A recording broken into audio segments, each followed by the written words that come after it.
예, 평안하시죠? 이제 연말이다 보니까요, 교제의 밤 준비에 많은 수고를 하시는 것 같습니다. 그래서 은장의 어르신들도 모임 갖는 거 보니까 감사 찬양을 너무 잘하시던데요. 아, 이제 연습 안 해도 될 것 같은데, 더 해야 되겠죠? 그리고 우리 봉사의 청년들은 어제 늦게까지 또 그 교제의 밤 준비를 위해서 교회당을 좀 꾸미고 이런 모습을 봤는데요. 아, 일하는 것도 참 좋고, 그런데 주님 안에서 잘 올해 한 해 마무리할 수 있도록 또 기도해야 되겠다 싶고요. 그리고 또 새해에는 우리 교회를 통해서 더 많은 사람들이 구원받을 수 있도록 같이 또 기도해야 되겠다 싶습니다. 네, 같이 기도하겠습니다. 거룩하시고 자비로우신 살아계신 하나님, 참으로 감사합니다.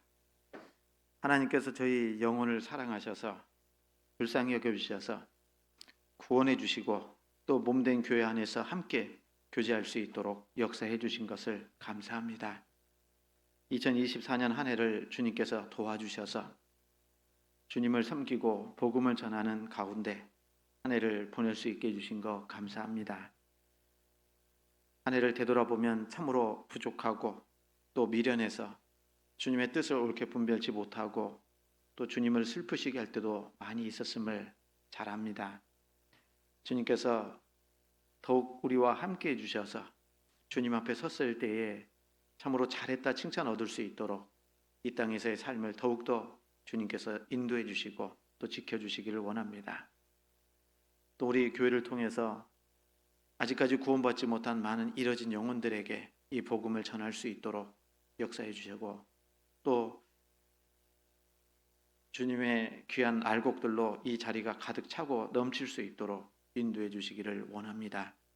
특별히 우리 가족 중에 또 이웃 중에 친구들 중에 친척 중에 구원받지 못한 영혼들 참으로 주님 오실 날이 너무나도 가까운 때에 살고 있음을 잘 알기에 또 그들을 위해서 간절히 기도합니다. 한 영혼도 이뤄지지 않고 참으로 모든 사람들이 구원받을 수 있도록 역사해 주시고 또 주님께서 또 필요한 모든 것들 채워주셔서 남은 생에 더욱더 주님께 온전한 영광을 돌리며 살아갈 수 있도록 인도해 주시옵소서. 우리 경주교회가 하고자 하는 그 모든 일들 또한 주님께서 더욱 나타내 주시고 또 앞서 행해 주셔서 교회가 하고자 하는 그 모든 것들이 오직 주님께만 영광과 기쁨이 될 수 있도록 인도해 주시옵소서. 오늘도 하나님 앞에 귀한 시간 허락해 주셔서 또 말씀 앞에 나올 수 있게 해주신 것 감사합니다.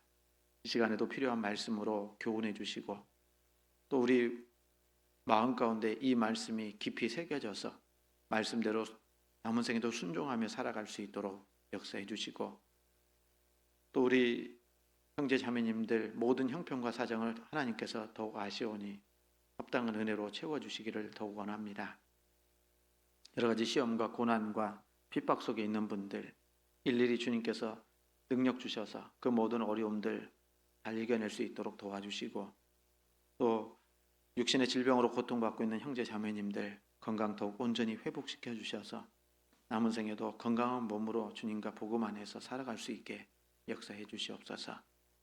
오늘도 모든 말씀의 시종을 오직 주 성령께서 함께해 주시길 원합니다. 저희를 사랑하시는 예수님 이름으로 기도드렸습니다. 아멘. 네, 우리 누가복음 10장 보겠습니다.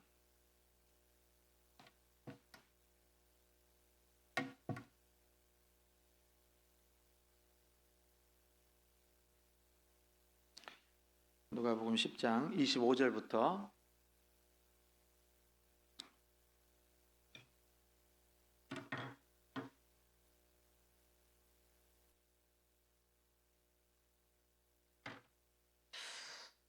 제가 천천히 한번 읽겠습니다. 어떤 율법사가 일어나 예수를 시험하여 가로되 선생님 내가 무엇을 하여야 영생을 얻으리이까? 예수께서 이르시되 율법에 무엇이라 기록되었으며 내가 어떻게 읽느냐? 대답하여 가로되 내 마음을 다하며 목숨을 다하며 힘을 다하며 뜻을 다하여 주 너의 하나님을 사랑하고 또한 내 이웃을 내 몸과 같이 사랑하라 하였나이다. 예수께서 이르시되 내 대답이 옳도다.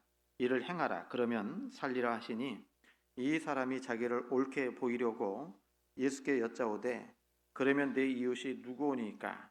예수께서 대답하여 가라사대 어떤 사람이 예루살렘에서 여리고로 내려가다가 강도를 만나매 강도들이 그 옷을 벗기고 때려 거반 죽은 것을 버리고 갔더라. 마침 한 제사장이 그 길로 내려가다가 그를 보고 피하여 지나가고 또 이와 같이 한 레위인도 그곳에 이르러 그를 보고 피하여 지나가되 어떤 사마리아인은 여행 중에 거기 이르러 그를 보고 불쌍히 여겨 가까이 가서 기름과 포도주를 그 상처에 붓고 싸매고 자기 짐승에 태워 주막으로 데리고 가서 돌보아 주고 이튿날에 데나리온 둘을 내어 주막 주인에게 주며 가로되 이 사람을 돌보아 주라. 부비가 더 들면 내가 돌아올 때에 갚으리라 하였으니 내 의견에는 이 세 사람 중에 누가 강도 만난 자의 이웃이 되겠느냐? 가로되 자비를 베푼 자니이다. 예수께서 이르시되 가서 너도 이와 같이 하라 하시니라. 여기까지요. 이제 연말인데요. 이제 동계수련회가 며칠 앞으로 다가왔습니다. 그리고 내년에 벌써 내년 얘기하면 좀 그렇긴 한데 이제 1월 달에 설날이 연휴가 이제 있는데요. 그래서 이제 소식지도 보신 것처럼 1월에 설 연휴가 있으면 2월에 대집회를 하려고 하고 2월에 설 연휴가 있으면 1월 달에 대집회를 하고 이렇게 좀 설 연휴하고 좀 엇갈려서 집회 계획을 하다 보니까 내년에는 1월에는 대집회가 없이 2월에 대집회를 지금 계획하고 기도하고 있습니다. 대신에 1월 말에 우리 교회학교 전도 집회가 계획돼 있는데 학생들 중심으로 학생들 그 대상으로 집회를 하다 보니까 좀 더 성인 말씀보다는 쉽게 증거가 될 겁니다. 그래서 교회학교 집회지만 또 우리 은장의 어르신들도 더 많이 참석하셔서 비교적 쉽게 전해지는 그 말씀을 듣고 구원을 이렇게 확증할 수 있는 시간을 가졌으면 좋겠어요. 오늘 말씀은 선한 사마리아인의 비유라고 지난번에 오전 집회 마치고 그 주에 말씀을 드리고 이제 절반 정도 말씀드리다가 끝내서 두 번째 시간으로 말씀을 드리려고 합니다. 이 선한 사마리아인의 비유라고 했는데 예수님께서 이 비유의 말씀을 하신 이유는 이 한 율법사가 예수님을 시험하기 위해서 와가지고 질문을 한 겁니다. 그러니까 이 율법사의 태도도 참 잘못된 거죠. 왜냐하면 예수님은 바로 창조주 하나님이신데 그 창조주 하나님을 어떻게 해요? 시험하려는 목적으로 이 예수님 앞에 나온 겁니다. 그리고 그래서 우리도 좀 이제 생각해 보면 우리는 하나님 보시기에 피조물이잖아요. 창조주 하나님을 시험한다는 것은 말이 안 되는 겁니다. 그래서 올바른 자세가 될 수 없다라는 거예요. 그래서 우리도 이제 말씀에 비춰보면 하나님 앞에 나올 때 어떤 마음과 어떤 자세로 우리가 하나님 말씀 앞에 나오는가, 이것도 참 중요한 그 신앙생활의 모습인 것 같아요. 그래서 우리가 이제 오늘도 비록 사람 앞에 말씀을 듣기 위해서 왔지만 실은 우리는 다 하나님 말씀 앞에 나온 거거든요. 그리고 그 하나님 말씀 앞에 나왔을 때 어떤 마음과 어떤 자세로 나오느냐에 따라서 내 신앙이 더욱더 세워지기도 하고 무너질 수도 있다라는 겁니다. 그래서 항상 태도와 자세, 마음이 중요한 거다. 이 율법사는 예수님 앞에 나오긴 했지만 결국은 잘못된 마음이에요. 시험하는 것은요. 그래서 우리도 말씀을 들을 때 말씀 하나님 앞에 나온 거라고 생각하고 그 전해지는 그 말씀이 어떻게 보면 그 오늘 목사님 말씀은 20 과락 이런 판단하고 평가하는 마음으로 말씀을 듣는다면 자신에게 큰 유익이 되지 못하고요, 오히려 해가 됩니다. 그래서 우리는 말씀을 듣는 이유가, 배우는 이유가 그 말씀을 하나님의 말씀으로 받고 순종하기 위해서 배우는 거기 때문에 그런 마음으로 듣는다면 우리의 신앙은 지금보다도 훨씬 더 성숙하고 성장한 그런 신앙의 모습을 보일 수 있을 거라고 생각합니다. 그래서 이 율법사처럼 말씀을 예수님 앞에 나올 때 시험하는 자세로 나오면 안 된다라고 얘기합니다. 그리고 이 율법사는 또 질문을 했는데 시험하기 위해서 왔고, 그리고 내가 무엇을 하여야 영생을 얻으리까? 라고 질문을 합니다. 그래서 이 율법사가 잘못 알고 있는 게, 성경을 알고 있지만 잘못 알고 있는 게 뭐냐면 무엇인가 행해야지만이 영생 얻는다고 생각을 한 겁니다. 그래서 예수님이 영생을 행위를 통해서 얻으려고 하는 이 사람에게, 그러면 율법을 네가 알고 있으니까 율법엔 뭐라고 대답하고 말씀하고 계시느냐라고 대래 예수님이 묻잖아요. 그러니까 이 율법사니까 참 성경을 잘 알 거 아니에요. 그래서 내가 마음을 다하고 목숨을 다하고 힘을 다하여 뜻을 다하여 주 너의 하나님을 사랑하고 또한 내 이웃을 내 몸과 같이 사랑하라 하였나이다 그랬어요. 여러분, 우리가 구원받는 거, 영생 얻는 것은 노력으로 하는 거예요? 믿음으로 하는 거예요? 믿음으로 구원받잖아요. 그죠? 그런데 이제 이 구원받기가 참 어려우신 분들 중에 한 분이 어떤 분이냐면 무엇인가 노력해가지고 얻으려고 하는 분들. 내가 무엇인가는 해야지만이 구원받을 수 있을 거라고는 그 생각에 딱 사로잡혀 있으면 구원을 받을 수가 없어요.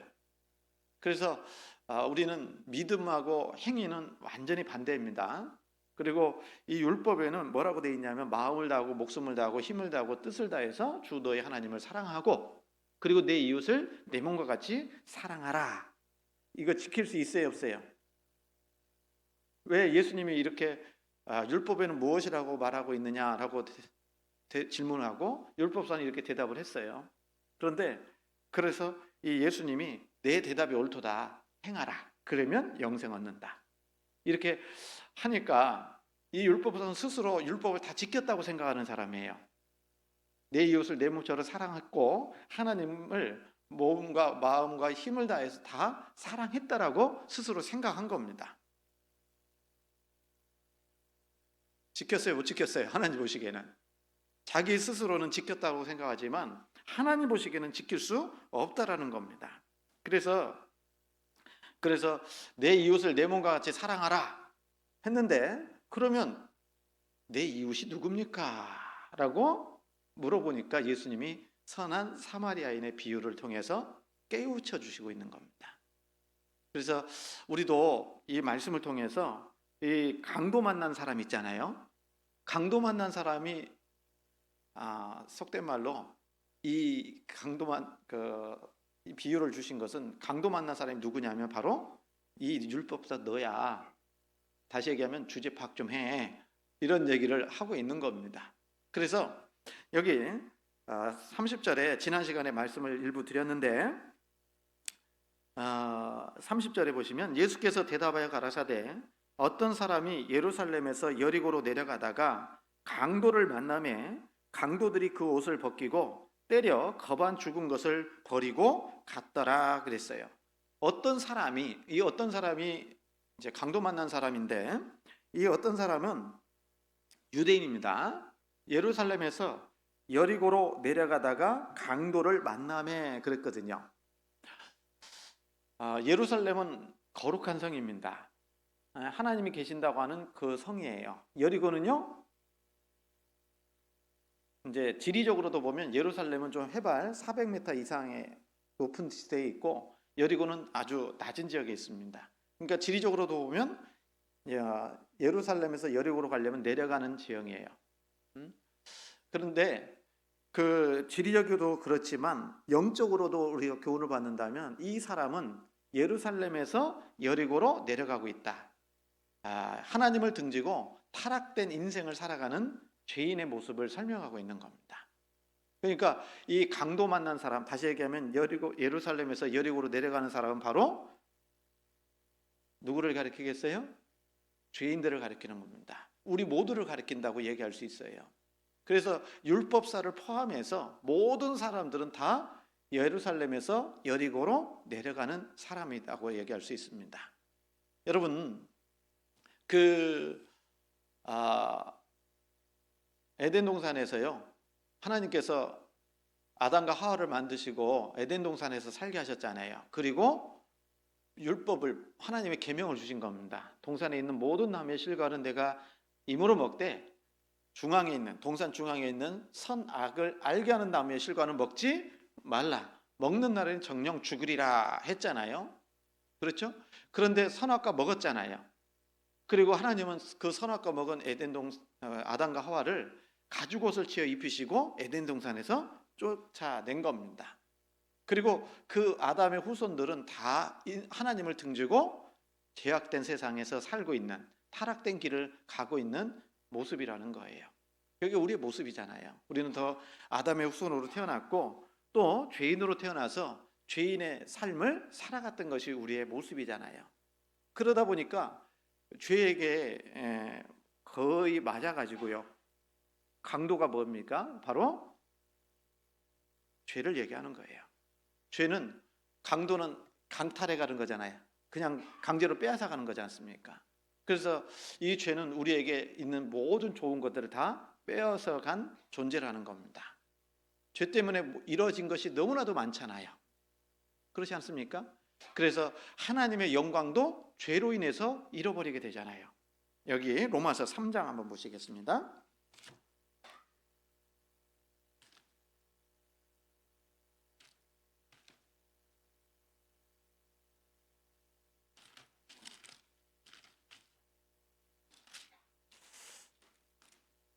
로마서 3장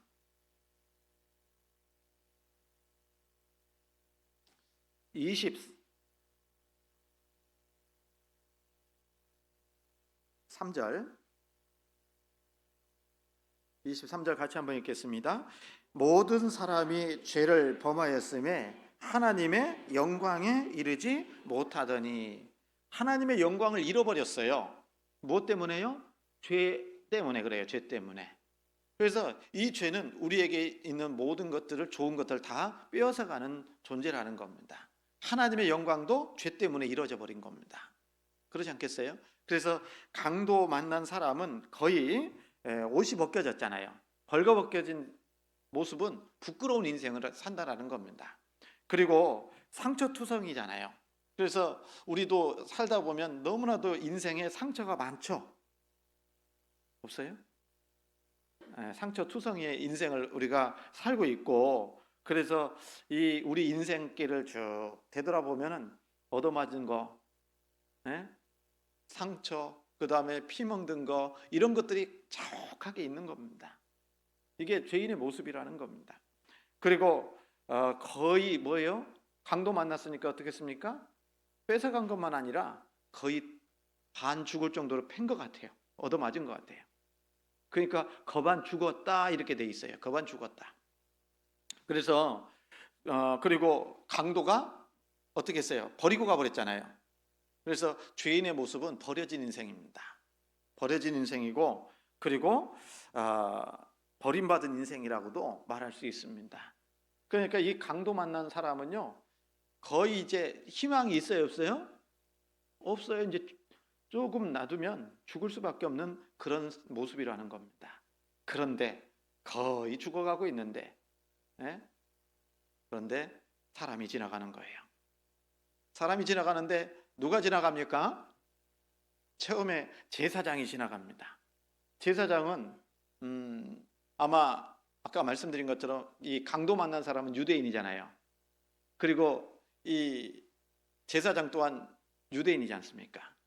그래서 제사장은 이스라엘 백성들을 대신해서 하나님 앞에 하나님을 섬기고 중보기도를 드리고 그런 일들을 행한 사람이기 때문에 강도 맞는 사람이 약간의 의식을 있으면서 제사장이 오니까 어때요? 이젠 좀 살겄다, 살 수 있겠구나, 희망이 보였을까요, 안 보였을까요? 강도 만난 사람 많네, 다들. 네. 그래서 살겠구나 생각하고 있는데, 그런데 이 딱 보고 제사장은 피하여서 지나가 버립니다. 피해서 지나가요. 그래서 여러분, 이 제사장의 모습은요, 어떤 모습이겠습니까? 요즘도 정말 그 많은 그런 종교가 있잖아요, 종교. 예? 그래서 예수님 당시에도 유대교 종교 제사장들이 영혼을 건져줄 것처럼 하지만 결코 건져줄 수 없었던 겁니다. 여러분, 종교가 생명을 살리는 게 아닙니다. 요즘도 한번 생각해 보면 그런 생각이 들어요. 아무리 현대과학이 발달해도 생명체 하나, 살아있는 생명체 하나 못 만들어냅니다. 개미 한 마리 못 만들어내요. 아주 정교하게 로봇 같은 거 만들어내지만 살아있는 생명체는 못 만들잖아요. 대저 생명의 원천은 주께 있다라고 말씀하신 것처럼 이 생명은 오로지 주님만이 주실 수 있는 겁니다. 여러분, 종교가 생명을 주는 게 아니에요. 살리는 게 아닙니다. 그래서 이 종교가들, 제사장은 종교가의 대표적인 모습일 건데, 그런 모습으로 하나님 앞에 나간다면은요, 결코 그 생명을 건질 수가 없다라는 것을 우리에게 가르쳐 주고 있는 겁니다. 그 다음에 지나간 사람이 레인입니다. 그런데 제사장이든 레인이든 똑같이 뭡니까? 예루살렘에서 여리고로 내려가고 있어요. 강도 만난 사람도 예루살렘에서 여리고로 내려갔잖아요. 타락된 모습이잖아요. 그런데 제사장도 예루살렘에서 여리고로 왜 내려갈까요? 볼 일 있으니까 내려가겠지. 그런 생각할 수 있겠는데, 그런데 그 모습 속에 타락한 종교인의 모습을 설명하고 있는 겁니다. 그러니까 제사장은 하나님이 계시는 어디예요? 예루살렘에 성전이 있었으니까 그 성전에서 하나님을 섬기는 일을 하는 것이 마땅한데, 제사장이 여리고로 내려가고 있다는 것은 자기 이치를 떠나서 타락된 길을 걸어가고 있는 종교인의 모습을 설명하고 있는 겁니다. 레인도 마찬가지입니다. 그리고 이 레인은 하나님의 성전에서, 성막에서 이스라엘 백성들을 대표해서 섬겼던 사람들이거든요. 섬겼던 사람들. 그러니까 이 레인은 한마디로 얘기하면 열심은 참 대단한 사람들입니다. 열심은. 그러니까 우리가 구원받고 천국 가는 방법은 열심을 통해서 가는 게 아니에요. 이해가시죠?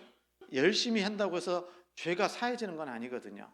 상처가 씻어지는 건 아니거든요. 성경 로마서 10장입니다.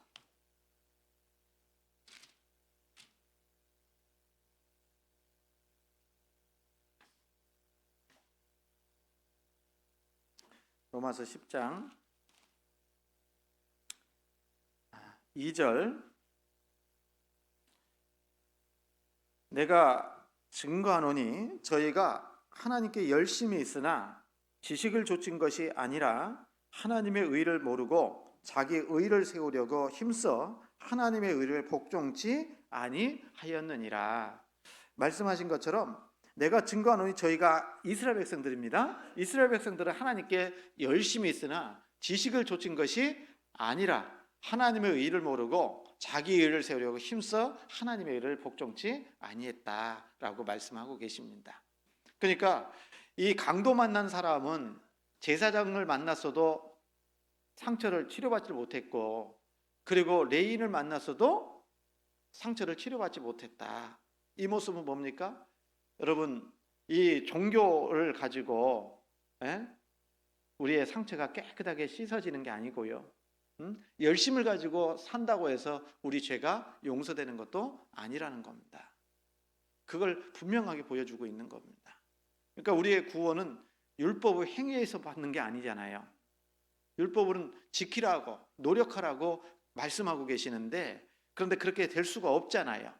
그래서 하나님께서 이제 이 예수님이 비유로 들어주신 게 바로 세 번째는 사마리아인이 지나가는 거예요. 사마리아인이. 이 사마리아인은 잘 아시는 것처럼 BC 722년에 북이스라엘이 아수르의 멸망을 받게 됩니다.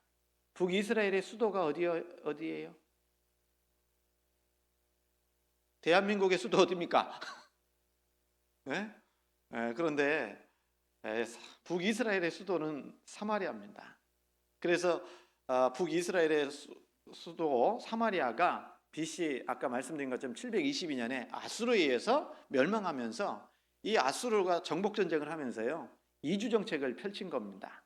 다시 얘기하면 거기에 살고 있는 사람들은 일부를 빼가지고 다른 데로 이주시키고, 그리고 이방 민족들을 갖다가 사마리아에 살게 한 겁니다.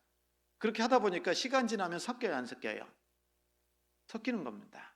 그러니까 예루살렘은 정통 유대인들이 산다라고 자부하고 있는 지역이라면, 이 사마리아 지역은 이방인과 혼혈되어 있는 혼혈족들이 살고 있다. 그러니까 정통 유대인들이 봤을 때는요, 사마리아 사람들은 유대인일까요, 아닐까요? 아니에요. 그래서 유대인들은 사마리아 사람하고는 상종을 안 하는 겁니다. 그런데 강도 만난 사람은 유대인이라고 그랬죠? 사마리아인이 오겁니다. 딱 누가 봐도 사마리아인이에요. 이제는 죽겠다 살겠다, 왼수 같은 관계 속에서 사는 사람이 다가오고 있는데, 거반 죽어가고 있는데 이제 완전히 죽겠구나, 이런 생각을 할 수밖에 없었던 겁니다. 그리고 이 유대인들이요, 예수님을 갖다가 비난하면서요, 경멸하면서 저는 사마리아 사람이라는 말도 하는 것은요, 예수님을 이렇게 비난한 겁니다, 실은요. 그런데 예수님이 전도하기 위해서요, 민족 안 가립니다. 모든 사람이 구원을 받아야 되니까. 그래서 이 요한복음 4장에서는 누구를요? 일부러 정통 유대인들은 어디 가려면 갈릴리에서 아니면 예루살렘에서 왔다 갔다 하잖아요. 그럴 때는 사마리아 지역은 통과를 안 하고 우회해서 갑니다. 시간이 더 걸리더라도 안 만나기 싫으니까. 그런데 예수님은 요한복음 4장에서는 사마리아 수가성에 있는 그 여자를, 몇 번째 남자하고 살아가요? 5 남자 갈아치우고 6번째 남자하고 살고 있는 이 여자를 전도하기 위해서 가신 거예요. 일부러. 그래서 이 요한복음 4장에서 사마리아의 수가에 많은 사람들이 구원받는 그런 내용이 나오잖아요. 네? 그러니까 예수님이 이제 아까 얘기한 것처럼 이 사마리아 사람은 이제 강도를 만나겠는데 예수님을 가리키는 겁니다. 그러면서 이 사마리아인이 가게 된 것은 뭡니까? 이 강도를 만나게 된 게 이유가 뭐예요? 여행 중에 있었거든요. 여행 중에. 성경 누가복음 10장에 보시면요, 이 33절에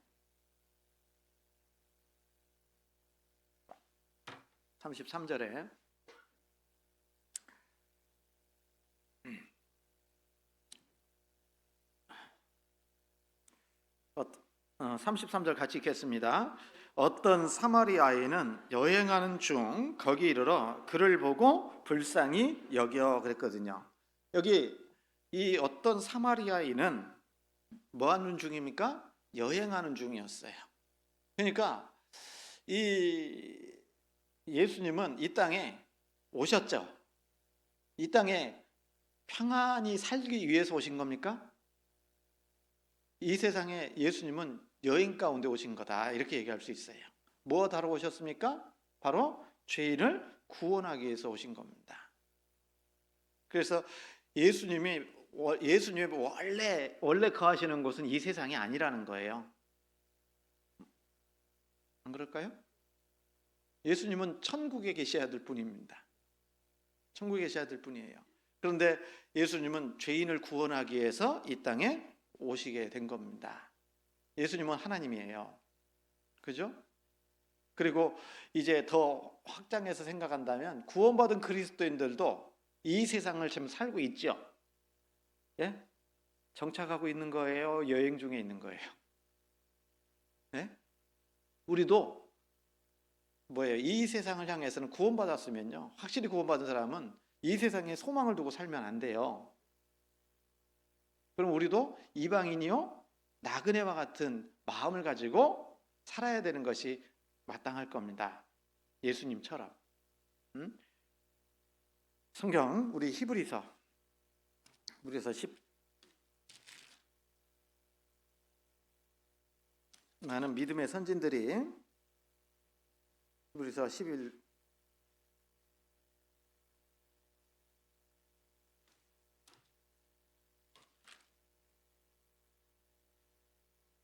히브리서 이 아브라함이 장막에 산 것도 왜 그랬어요? 나그네라고 생각하고 살았던 겁니다. 히브리서 11장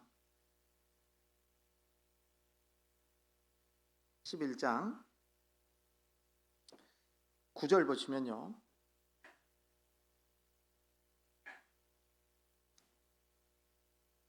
믿음으로 저가 외방에 있는 것 같이 약속하신 땅에 우거하여 동일한 약속을 유업으로 함께 받은 이삭과 야곱으로 더불어 장막에 거하였으니 10절 같이 있습니다. 이는 하나님의 경영하시고 지으실 터가 있는 성을 바랐음이라.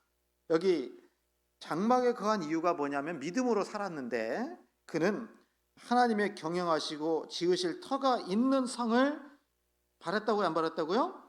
바랬다라고 말씀하신 겁니다. 그리고 많은 믿음의 사람들은 이 땅에 소망을 두고 살아간 것이 아니라 영원한 천국을 바라보면서 살았다 그 말이에요. 성경 여기 13절에도 보면 13절에 이 사람들은 다 믿음을 따라 죽었으며 약속을 받지 못하였으되 그것들을 멀리서 보고 환영하며 또 땅에서는 외국인과 나그네로라 증거했으니 이같이 말하는 자들은 본향 찾는 것을 나타내미라 그랬죠? 여러분, 그래서 우리 구원받은 그리스도인의 소망은 이 땅입니까? 영원한 천국입니까? 영원한 천국의 소망을 두고 살아가는 사람들입니다. 그래서 우리는 이 세상에 물론 대한민국이라는 그 국적을 가지고 있지만 실은 어디요? 영원한 천국의 하늘 시민권을 가지고 살아가는 사람들입니다. 영적으로는. 그래서 영원한 천국을 본향을 바라보면서 살아가는 사람이 누구예요? 그리스도인입니다. 그래서 우리도 현재를 살고 있는 우리도 이 땅에 소망 둘 것이 아니라 영원한 천국을 소망하면서 살아가는 그리스도인으로서의 삶을 살아야 될 겁니다. 그게 마땅한 거예요. 많은 믿음의 선진들이 그렇게 살았고 우리도 그렇게 해야 된다는 겁니다.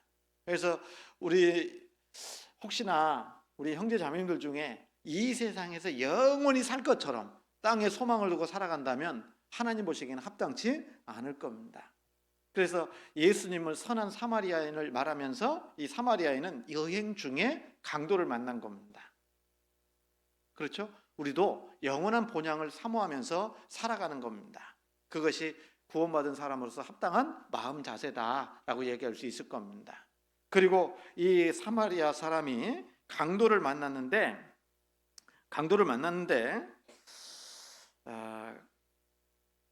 그를 보고 어떻게 여겼다고요? 불쌍히 여겼다 그랬어요.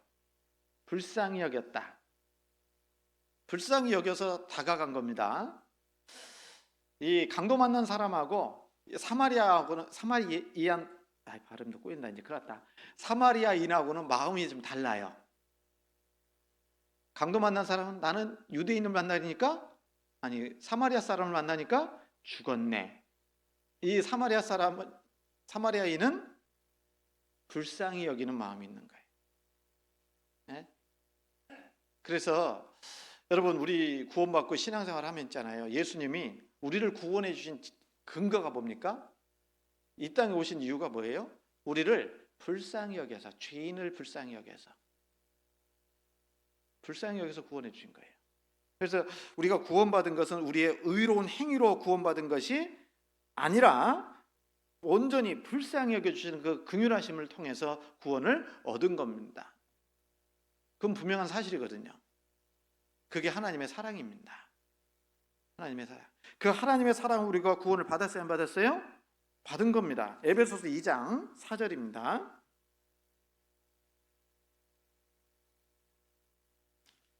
에베소서 2장 4절 5절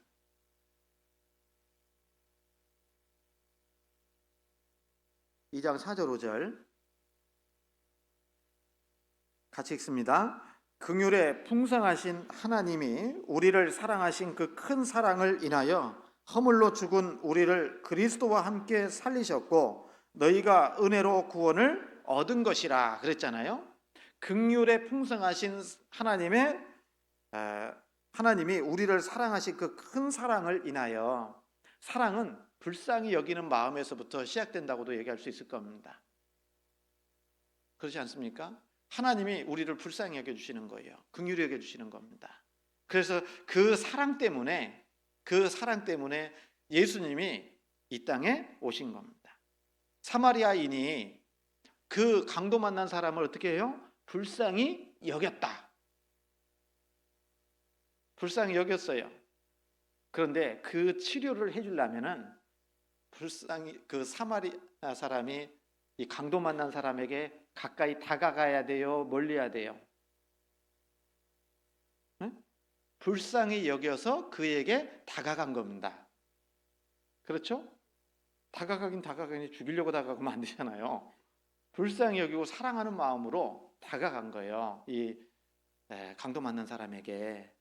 그것은 자주 얘기했던 것 같은데, 여러분, 창조가 하나님 앞에 창조가 더 큰 일일까요? 그 우리를 죄인을 구원하는 일이 더 큰 걸까요? 큰 일일까요? 둘 다 큰 일이긴 하지만, 그런데 죄인을 구원하는 일은 더 큰 일이라고 얘기할 수 있습니다. 여러분, 창조의 역사도 하나님의 광대하심을 볼 수 있잖아요. 그런데 구속의 역사는 하나님의 광대하심을 더 크게 생각할 수 있는 겁니다. 다시 얘기하면, 여러분, 이 창조는요, 말씀으로 창조하셨거든요. 그러나 우리를 구원하는 일은 말씀으로만 되는 것이 아니라 하나님이, 눈에 보이지 않는 창조주 하나님이 직접 사람이 되어서 이 땅에 오시지 않으면 안 되는 역사예요. 그리고 우리를 대신해서 십자가에서 피 흘려 돌아가시지 않으면 구원의 역사는 이룰 수가 없잖아요. 그러니까 창조보다 훨씬 더 큰 역사는 구속의 역사예요. 구원의 역사입니다. 그래서 미쁘다 모든 사람이 받을 만한 이 말이요, 그리스도 예수께서 죄인을 구원하시려고 세상에 임하셨다였도다. 죄인 중에 내가 괴순이라 라고 말씀을 하셨잖아요.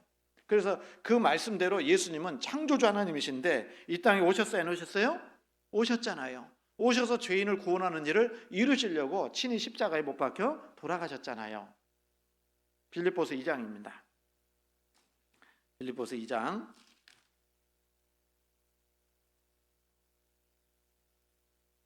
5절로 8절 같이 읽습니다. 너희 안에 이 마음을 품으라. 곧 그리스도 예수의 마음이니 그는 근본 하나님의 본체시나 하나님과 동등됨을 취할 것으로 여기지 아니하시고 오히려 자기를 비어 종의 형체를 가져 사람들과 같이 되었고 사람의 모양으로 나타나셨음에 자기를 낮추시고 죽기까지 복종하셨으니 곧 십자가에 죽으심이라. 우리 주님을 얘기합니다. 너희 안에 이 마음을 품으라 하시면서 그는 근본 하나님의 본체시다. 하나님 자신입니다. 그 하나님 자신이 사람의 몸을 입고 이 땅에 오신 이유가 뭡니까? 나를 사랑해서 구원하시려고. 그래서 오신 겁니다. 그래서 죄인을, 그 강도 만난 사람을 깨끗하게 치료하려면은 가까이 다가가서 치료해 줘야 되는 것처럼 우리 하나님께서 우리를 구원하시려면 직접 사람이 돼서 이 땅에 오셔야 된다라는 것을 말씀해 주고 있는 겁니다. 맞죠? 그래서 오신 겁니다. 죄인을 구원하기 위해서 예수님이 이 땅에 오신 겁니다. 그리고 이제 불쌍히 여겨서 강도 만난 사람을 보고 치료를 해줘야 되잖아요. 치료 방법이 또 여기에 나와 있거든요. 성경 누가복음 10장 34절입니다. 가까이 가서 기름과 포도주를 그 상처에 붓고 싸매고 자기 짐승에 태워 주막으로 데리고 가서 돌보아 주고 그랬습니다. 가까이 가서 이제 뭐 했습니까? 기름과 포도주를 그 상처에 붓고 그랬잖아요. 맞죠? 그리고 싸매고 그랬거든요. 여러분, 이 사마리아 사람이 그 강도 만난 사람을 치료하는데 기름과 포도주를 그 상처에 부었다고 그랬죠? 그죠? 그래서 이 여행 중에 있었기 때문에 이 사마리아 사람이 이 포도주와 그리고 기름과 포도주는 보통 어떤 용도냐면 음식이요, 음식. 식량입니다. 그래서 이 기름과 포도주를 양식인데, 그래서 이 항상 여행하는 중에는 이 사마리아 그 지역에서 기름과 포도주는 가지고 다닌 겁니다. 양식용으로. 그런데 때로는 이제 위급할 때는 이게 그 포도주는 소독용, 그리고 이 기름은 상처를 좀 부드럽게 해주는 그 역할을 한다라는 겁니다. 그래서 이 강도 만난 사람에게 만난 사람의 상처에다가 기름과 포도주를 이제 부어서 소독하고 그 다음에 상처를 이렇게 아물도록 해 놓는 겁니다. 그 역할을 한 거예요. 그래서 상처를 상처에 붓고 싸매고 그랬어요. 여러분, 여기서 말씀드린 것처럼 기름은 뭐예요? 우리가 거듭나는 것은요, 어떻게 거듭나요? 예수님이 말씀하신 것처럼 요한복음 3장 5절에 잘 아시죠? 예수께서 가라사대 진실로 진실로 내게 이르노니 사람이 뭘로요? 물과 성령으로 나지 아니하면 하나님 나라에 들어갈 수 없느니라 그랬잖아요. 물은 자주 말씀드리지만 하나님의 말씀이고 또 죄가 씻어져야 된다라는 것을 말씀을 드리죠. 그러면 기름은 뭐예요?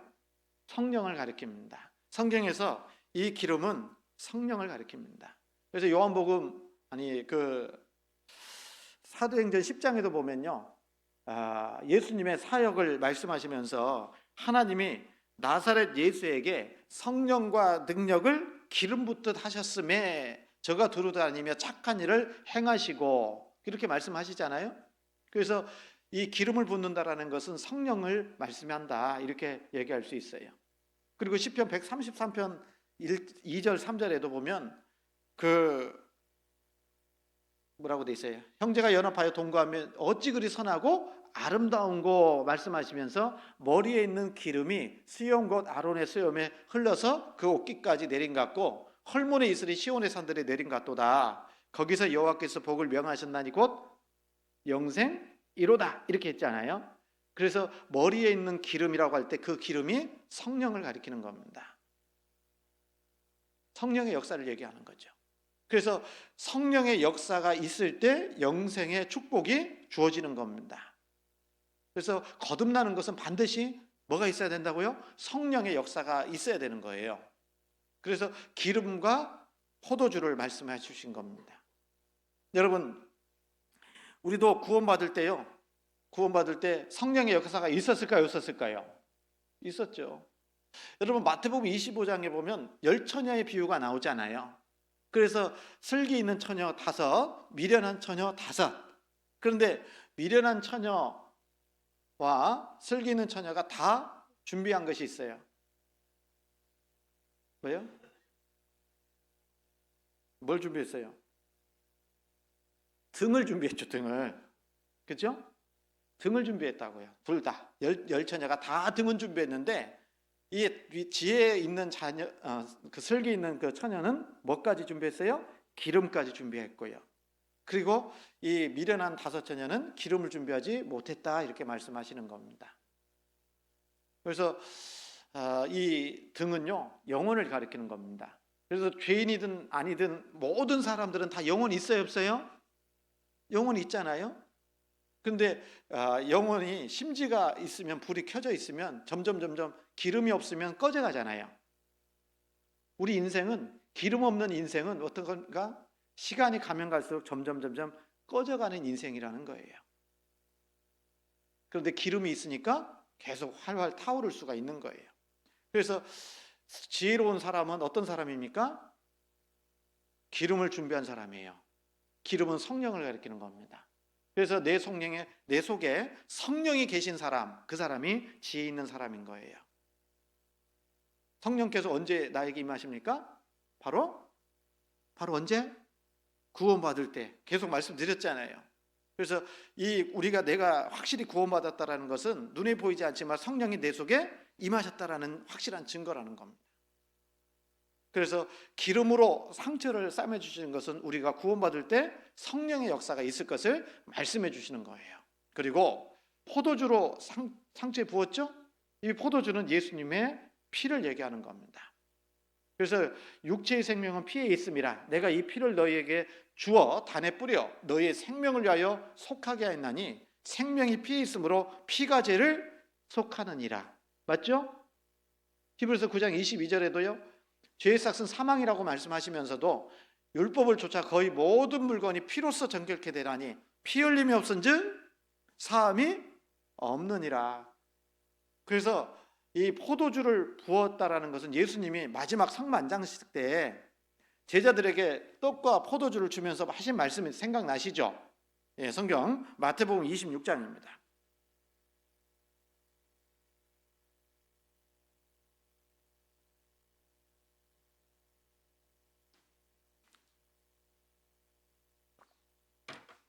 마태복음 26장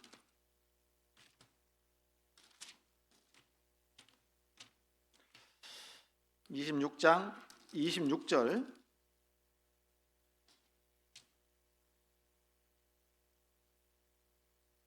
26절 같이 한번 28절까지 같이 읽습니다.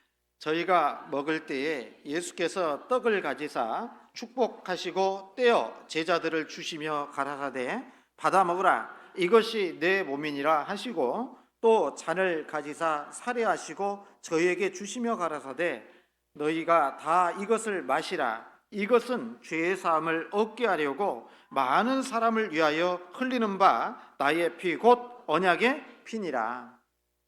포도주를 주시면서 마시라 이것은 죄의 사함을 얻게 하려고 많은 사람을 위하여 흘리는 바 나의 피 곧 언약의 피니라. 그러니까 포도주는 예수님의 피를 얘기하는 거예요. 그래서 우리가 깨끗하게 죄를 용서받는 방법이 뭡니까? 예수님의 피 흘리심을 성령의 역사로 믿을 때 구원을 받게 되는 겁니다. 깨끗하게 영혼이 살아나는 거예요. 맞아요? 그렇게 살아나셨죠? 모르겠어요? 네. 그래서 우리 죄가 예수님의 피로 우리 대신 예수님이 십자가에서 피 흘려 돌아가심으로 우리 죄가 다 용서된 사실을 성령의 역사로 각 사람이 믿게 해주시는 거예요. 믿어지는 역사가 있다라는 겁니다.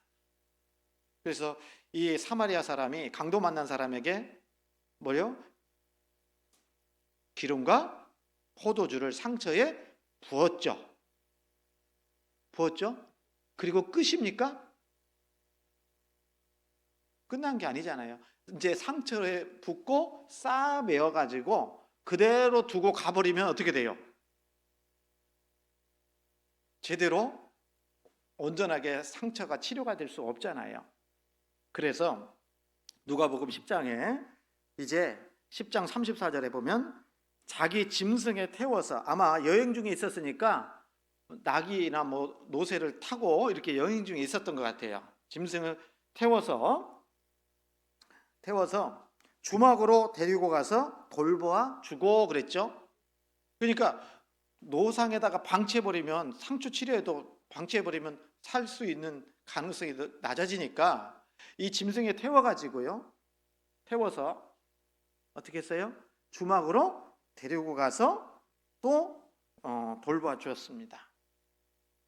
주막은 어떤 곳입니까? 술 먹는 곳. 예, 그 사극급 보면 주막이 있잖아요. 그런데 여행하는 사람들이 주막에서 잠을 자기도 하잖아요. 예전에는. 예? 그래서 술집이라기보다는 여인숙입니다. 여인숙. 누가 그러던데 여인숙은 여자들만 자는 곳인 줄 알았다고. 예. 여행객들이 잠잘 수 있는 좀 묵을 수 있는 곳이 이 여인숙이잖아요. 마찬가지로 이 주막은 술집이라기보다는 아까 여행객들이 잠깐 머물다가 피로를 좀 풀고 갈 수 있는 그런 곳이다, 이렇게 얘기할 수 있습니다. 그렇죠? 우리는 여행객이에요, 아니에요? 여행객 맞죠? 근데 그 여행객들이 잠깐 쉴 수 있는 데가 어디입니까? 이 주막은 교회를 가리킵니다. 주막 주인은 성령님을 가리키시고요. 그러니까 우리 하나님은 우리의 상처를 싸매고 치료해 주잖아요. 그럼 방치해 놓는 것이 아니라 어디로 데리고 와요? 교회 안에 데리고 오는 거예요. 데리고 와가지고 교회 가운데에서 더 상처를, 완전히 상처가 나은 건 아니기 때문에, 우리가 구원받았으면 완전합니까? 아니잖아요. 그래서 교회 가운데 성령께서, 하나님께서 우리를 교회로 이끌어 주시고 그 교회 가운데서 더 있는 상처들을 더 온전케 해주는 겁니다. 그리고 거반 죽었다고 그랬는데 이제 상처가 치료되면서 점점 좀 활동할 수 있게 해야 될 거 아니에요. 맞죠? 그것이 어디예요? 교회에서 이루어지는 거예요. 그래서 너희는 내가 일러준 말로 이미 깨끗하였으니 내 안에 거하라. 나도 너희 안에 거하리라. 그래서 구원받은 그리스도인들은 어디에 있어야 됩니까? 교회 안에 머물도록 하나님이 허락해 주시는 거예요. 교회로 이끌어 주시는 겁니다. 그래서 구원받으면 땡 아닙니다. 구원받았으면 이제 몸된 교회 가운데서 함께하는 거예요. 거기에서 치료를 더 받는 겁니다. 치료를 더 받는 거예요. 그래서 말씀으로 치료받고 사랑으로 치료받고 교제 가운데에서. 이해 가시죠? 그래서 여기는요, 어떤 곳입니까? 치료받는 장소예요. 그래서 자주 얘기했지만 우리 구원받은 사람들이 세상에 나가면 우리를 위로해 줍니까? 잡아먹으려고 그래요. 무엇인가 뺏어오려고 하고. 예? 그래서 세상에 나가면 온갖 상처받고 힘들고 어려운 가운데 살다가 일주일 만에 교회 가운데 딱 모여 있는 거예요. 이 자리에서 뭐 해야 됩니까? 우리는 서로 위로해야죠. 서로 돌봐줘야죠. 예? 그곳이 교회입니다. 하나님이 그렇게 해놓은 거예요. 그래서 여러분, 교회 막 구원받은 사람은요, 아까 얘기 우리 강도 만난 사람처럼 확실하게 살았어요, 안 살았어요? 살아있긴 하지. 근데 여전히 상처가 있으니까 제대로 움직일까요, 못 움직일까요? 에? 제대로 못 움직이는데 못 움직인다고 자꾸 책망하면 돼야 한대요? 교회에서 하지 말아야 될 것 중에 하나가 지적입니다. 지적. 판단하고 이런 것들이에요. 그래서 우리 교회 안에 거하면 여전히 우리는 다 누구나 다 상처가 많은 사람들입니다. 저는 있을까요, 없을까요?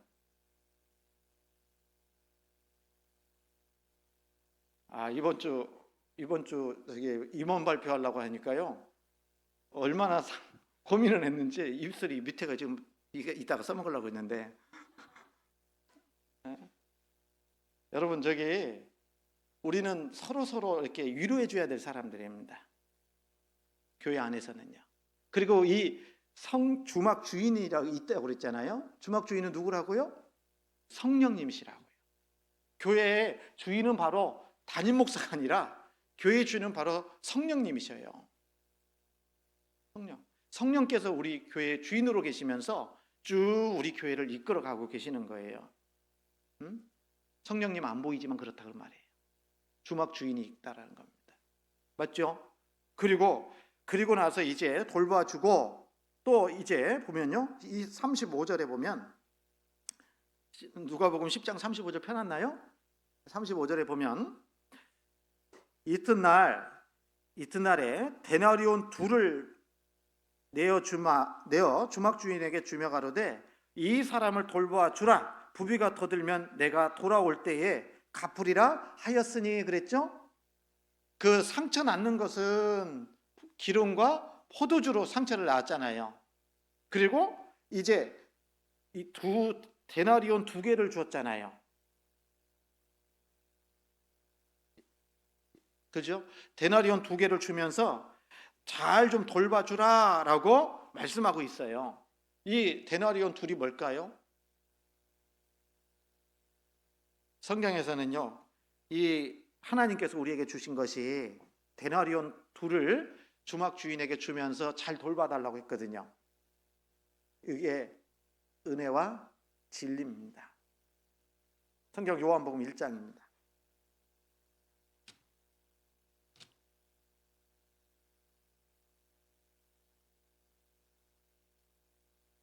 요한복음 1장 14절입니다.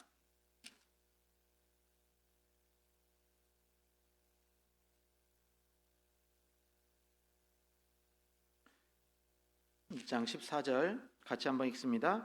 말씀이 육신이 되어 우리 가운데 거하심에 우리가 그 영광을 보니 아버지의 독생자의 영광이요 은혜와 진리가 충만하더라. 예수님 말씀하시면서 말씀이 육신이 되어 우리 가운데 거하심에 우리가 그 영광을 보니 아버지의 독생자의 영광이요 은혜와 진리가 충만하더라. 예수님에게는 은혜와 진리가 충만했어요. 맞죠? 그 은혜와 진리가 충만하신 예수님이 이제 또 주시는 거예요. 우리가 구원받는 것도 은혜로 구원받죠? 은혜로 구원받았잖아요. 그리고 은혜로 구원받을 뿐만 아니라 이제 진리로 우리를 깨끗하게 해 가시는 겁니다. 진리는 하나님의 말씀이죠. 그래서 하나님의 말씀으로 우리를 점점 거룩하게 만들어 가시는 겁니다. 그래서 이 구원받을 때만 은혜와 진리가 충만한 게 필요한 것이 아니라 구원받은 이후에도 계속해서 은혜와 진리가 필요한 거예요. 성경 17절에 보시면요, 17절 같이 한번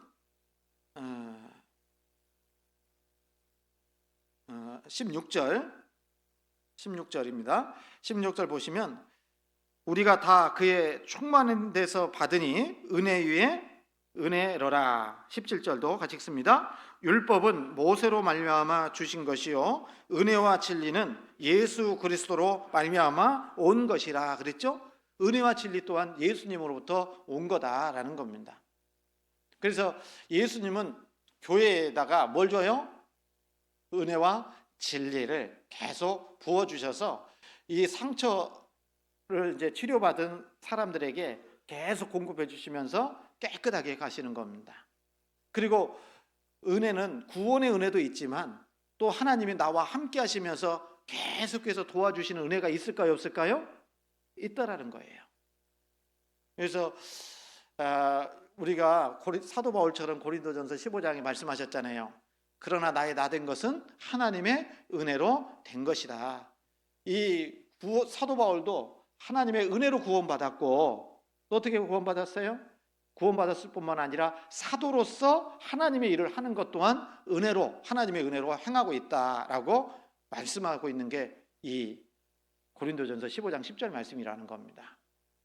그래서 이 주막 주인에게 2 데나리오를 준 것은 바로 은혜와 진리, 이걸 말씀하고 있는 겁니다. 그래서 우리도 교회 안에서 하나님의 은혜와 하나님의 진리 가운데에서 거할 때 이제 상처는 더욱더 치료가 되고 그리고 완치가 되면 어떻게 됩니까? 계속 침상에 누워 있겠어요? 이제 활동을 하는 겁니다. 움직이기 시작하는 거예요. 일을 하는 겁니다. 그렇게 할 수 있는 거예요. 그리고 이제 이 사마리아 사람이 가면서 누가복음 10장 가로되 이 사람을 35절 돌보아 주라. 부비가 더 들면 내가 돌아올 때에 갚으리라 하였으니 그랬죠?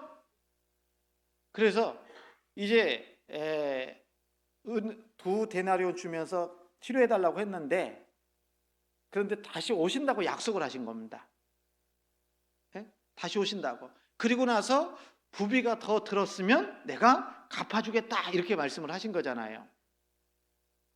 그래서 이 누가복음 10장의 사마리아인의 비유는요, 예수님이 이 땅에 오셔서 초림하신 예수님이 하신 일과 그리고 다시 오시겠다라는 약속의 말씀까지 있는 거예요. 예수님의 재림을 얘기하는 겁니다.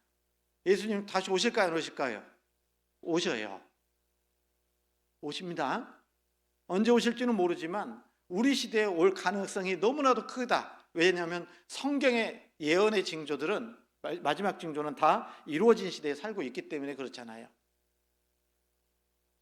그렇지 않습니까? 예수님 다시 오십니다. 뭐 하러 오셔요? 부비가 덜 들면 내가 갚으리라. 다시 얘기하면 회개하기 위해서 오셔요. 예? 어떻게 살았는지, 구원받은 사람이 어떻게 살았는지도 회개하실 거고요. 맞죠? 잘못 살았으면 어떻게 합니까? 하나님 앞에 책망도 있을 겁니다. 지옥은 안 가더라도요, 구원받은 사람이 잘못 살면 책망이 있는 거예요. 그렇죠? 예수님 다시 오실 때가 너무나도 가까웠습니다. 그렇기 때문에 저도 한 가지 참 소망이 있다면, 여러 소망이 있지만 간절한 소망 중에 하나가 교회 가운데에서 주님을 만났으면 좋겠다. 교제하다가 주님 만날까요? 아니면 딴 데 가서 뭐 하다가 주님 만날까요? 꾸벅꾸벅 졸다가 주님 만날까요? 아니면 정신 차리고 하나님의 일을 하다가 주님 만나야 될까요? 저는 이제 말씀하는 사람이기 때문에 전도 집회 여섯째 날 마지막 부분에 구원받은 사람 손 듭시다 하고 다 같이 손 들고 올라갔으면 좋겠다. 이게 작은 소망 중에 하나입니다. 그랬으면 좋겠어요.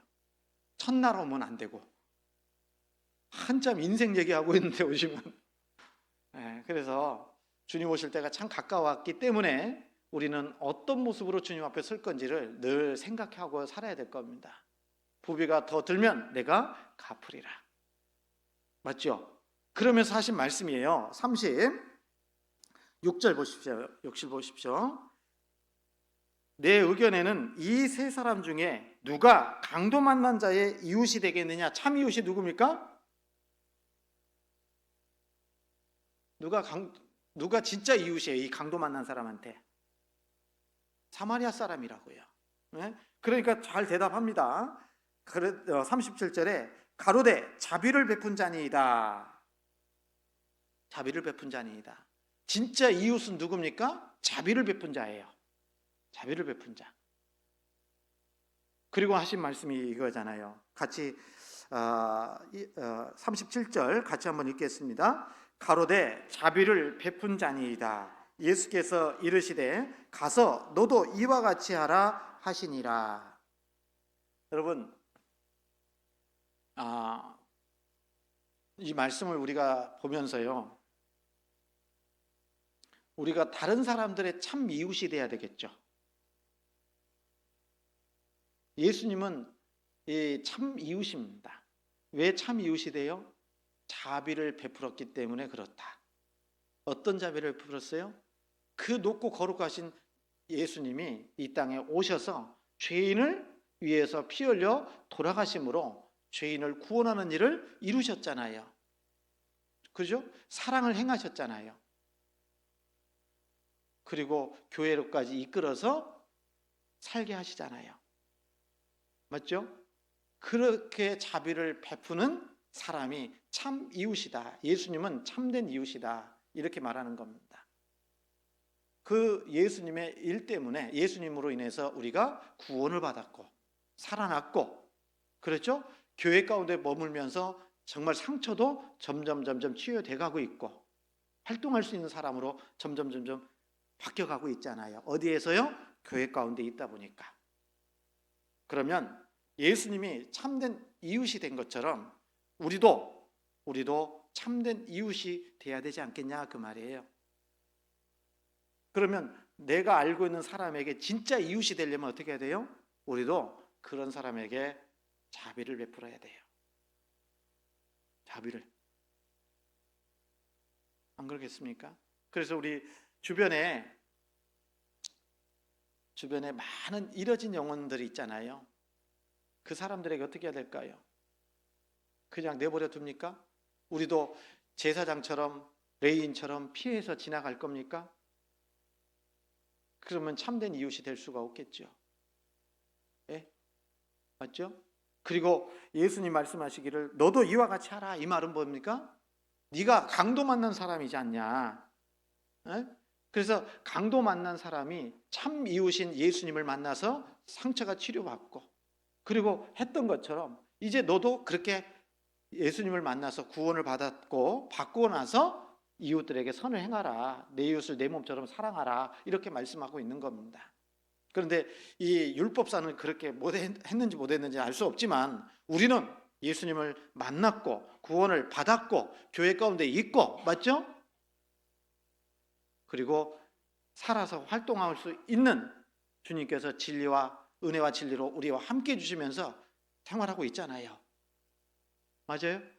그러면 우리도 예수님의 말씀처럼 너도 이와 같이 하라라는 계명을 지켜야 되는 것이 맞잖아요. 확실히 구원받았습니까? 정말 교회 가운데 계십니까? 그렇다면 자비를 베풀어야 돼요.